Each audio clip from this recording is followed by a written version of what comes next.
جناب حضرت فاطمہ بنت اسد نے جب سنا کہ روز محشر لوگ بغیر کپڑوں کے آئیں گے تو انہوں نے کہا کہ ہائے رسوائی، اور اسی وقت فرمائش کی تھی کہ مجھے اپنا لباس دے دیجیے گا، جس کو ساری زندگی پالا وہ اس سے ایک خواہش کی مجھے اپنا لباس دے دیجیے گا، مجھے اس میں دفنانا۔ اور جب فشار قبر کا ذکر ہوا تو انہوں نے کہا مجھے بڑا ڈر لگتا ہے، اور یہی وجہ ہوئی کہ جیسے ہی ایک وقت آیا کہ مولا امیر المومنین ایک دن روتے ہوئے رسول اللہ صلی اللہ علیہ وآلہ وسلم کے پاس آئے، رسول اللہ مولا امیر المومنین سے پوچھا کیا ہوا، تو آپ نے فرمایا کہ میری ماں دنیا سے چلی گئی، اور رسول اللہ صلی اللہ علیہ وآلہ وسلم نے فوراً بلند آواز سے گریہ فرمایا، اور تاریخ میں ہے یا اماں، ہائے میری ماں، اور اس کے بعد انہوں نے رونا شروع کیا۔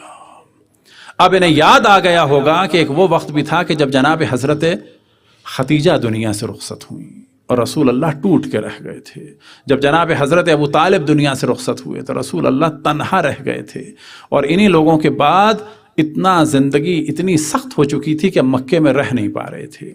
انہی دو کے جانے کے بعد آپ نے اعلان فرمایا تھا عام الحزن کا۔ اب عام الحزن کی یاد تازہ ہو گئی، کیوں کہ حضرت ابو طالب جو کفیل بھی تھے اور مددگار بھی تھے اور باپ کی جگہ تھے، اور آج رسول اللہ صلی اللہ علیہ وآلہ وسلم کی کفیلہ بھی اور ناصرہ بھی اور ماں دنیا سے رخصت ہو گئی تھی۔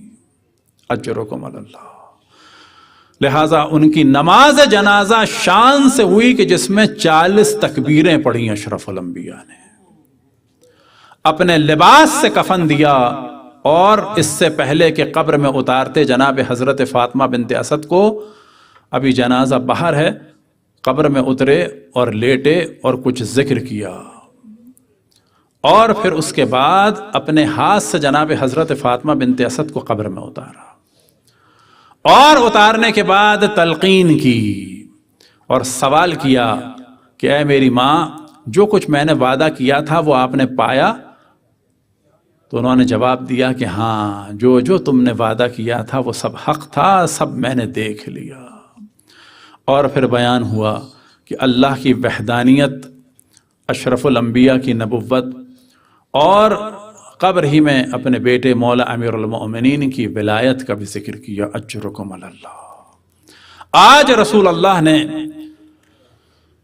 اپنی ماں کو دفنایا، لیکن اصل ماں کو تو وہ دیکھ بھی نہ پائے، اصل ماں کو تو کم عمری میں ہی کھو دیا تھا، اور ایک بیابان میں بڑی مظلومیت اور قسمہ پرسی کے عالم میں دفن ہوتے ہوئے دیکھا تھا۔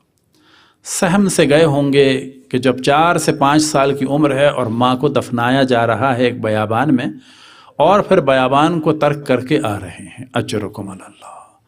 اور آج زخم تازہ ہو گئے، لیکن اپنے ہاتھ سے اگر کم سنی کے عالم میں ہونے کی وجہ سے جناب آمنہ بنت وہب کو دفن نہ کر سکے تو کیا ہوا، فاطمہ بنت اسد کو تو دفن کر دیا۔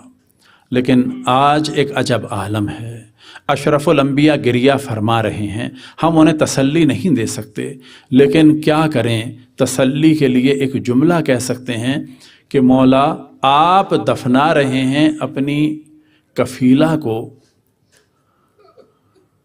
حضرت فاطمہ بنت اسد کو، لیکن کل اسی مدینے میں آپ کا نفس علی دفنا رہا ہوگا آپ کی بیٹی کو۔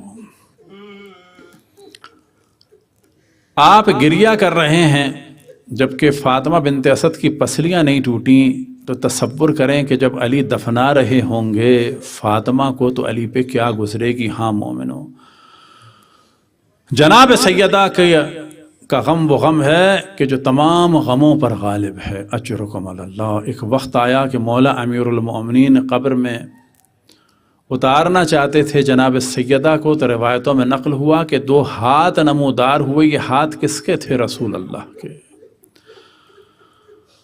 پھر ایک وقت آیا کہ دفن کیا، اس سے پہلے ندا دی، اے حسن آؤ، اے حسین آؤ، اے زینب اور ام کلثوم آؤ، اپنی ماں کو الوداع کہو۔ جناب سیدہ نے گریہ فرمایا، ہاتھوں کو بلند کیا، بچوں کو اپنے سینے سے لگا لیا، لیکن کل کربلا کے میدان میں حسین کے سینے پہ سکینہ کا سر ہوگا، جدا کرنے کے لیے کبھی تازیانے پڑیں گے تو کبھی تماچے۔